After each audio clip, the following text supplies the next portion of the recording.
Good morning, everybody. Welcome back. So, I found this problem in a textbook, and I think it's a very, very good problem for the final review. And today, I would like to present it for y'all. Okay, so this problem is divided into eight H part. So from part A to part H. Okay, so let's go ahead and solve each part. So let's start with part A. Okay, part A. So what does it ask? It asks us to identify the streamwise, spanwise, and transverse direction of the flow, right? So if y'all remember, so the streamwise direction, the streamwise direction is the direction of the stream movement, direction of the stream movement. So in this case, if you look at the picture, there's a velocity heading in the y direction. So the y direction will be our streamwise. So it's y direction is streamwise. Okay, how about spanwise? Okay, spanwise. So the problems they hint that spanwise direction expand to infinity, right? So let me write down problem hints that they expand to infinity. What does it mean? It means that the spanwise direction is not the direction of movement, so it's not the x or the y direction. So this is not the x or y direction. Okay, so z direction then is spanwise. Okay, let me highlight for y'all. Y direction, streamwise, z direction, spanwise. Okay. Lastly but not least, definitely the transverse direction. Transverse direction. So we have used z already, we have used y already, and now it's just x left. So x direction is transverse. Excellent. So that's being said, that's for part A. Okay, so what do they ask for y'all for part B? Let me. One more thing. I wanna inform you guys about the language used in these problems. So let me write down. Be careful of the language. Oh, I don't know even know how to spell it. Okay, let me. Language. Okay, use depicting velocity component. Okay, so the textbook, your textbook, and me. Okay, so the textbook they use Vx, Vy, and Vz. So because I'm really lazy to write two terms at once, I'll use U as Vx, V as Vy, and W as Vz. Okay, so to conclude part A, they ask for which component is zero, right? The velocity component is zero. So I write since there is only flow in the y direction,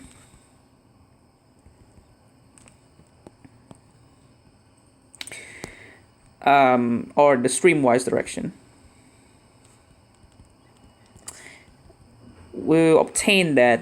So the y component, the y direction component, is not zero because there's flow there. So v is not zero, and the rest of the velocity component, u and w are equal to zero. Okay. Excellent, excellent. Now, let's go ahead and solve for part B.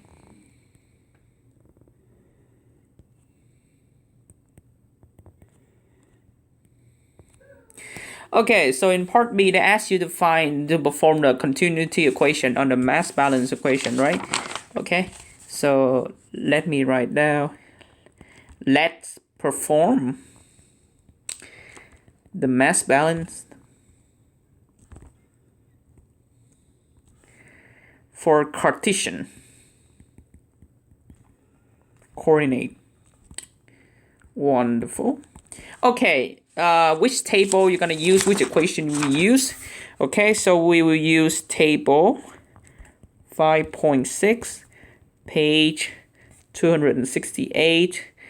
If you use an electronic device, it should be page 287 out of 807. Okay. Okay. Wonderful. Okay. So what the equation say is say partial density over time plus partial of rho times u over partial x plus partial of rho times v over partial y plus partial of rho times w over partial z equals 0. Can we cancel any of these terms? Yes, we can. So this term cancel out because this is steady state. Okay, I'll be consistent. I'll use blue, okay, for canceling. So this is 0 because this is steady state. Okay, and on this term right here, the rho component disappear because of what? Because of it is incompressible flow. So let me write down here. So since the flow is incompressible,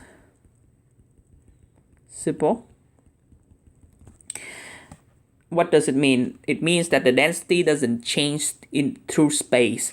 So partial rho over partial x equals 0, partial rho over partial y equals 0, and partial rho over partial z equals 0. Okay, so what that being said, you can reduce the mass balance equation to partial u over partial x plus partial v over partial y plus partial w over partial z equals 0. Can we simplify it further? Yes, we can. Remember, u is 0. We had demonstrated in part A. So this term vanished, and this term vanished as well because w is equal to 0. Okay, so you arrive at partial v over partial y equal 0. Okay, what does it mean?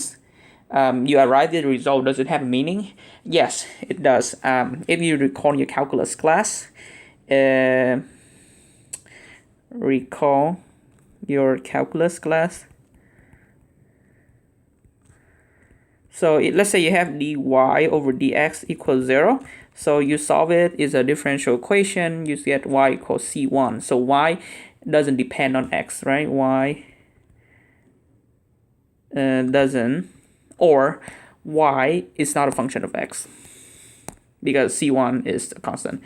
It's not a function of x. Okay, make it as a memory bubble, okay, for y'all. Okay, so similarly, we have partial v over partial y equals 0. So it implies that v is not a function of y. Okay, so what is v is? So we have x and z left, so we say v is a function, or let me write in mathematical terms. So v is a function f of x and z, a function of x and z. Now, if y'all remember the span-wise direction, or the z direction extend to infinity. So there's no velocity component there. So v is not a function of z. So to conclude, to these logical statement, v is a function of x and z. V is not a function of z. So v have to be a function of x. So we write v is a function of x. Okay. Wonderful.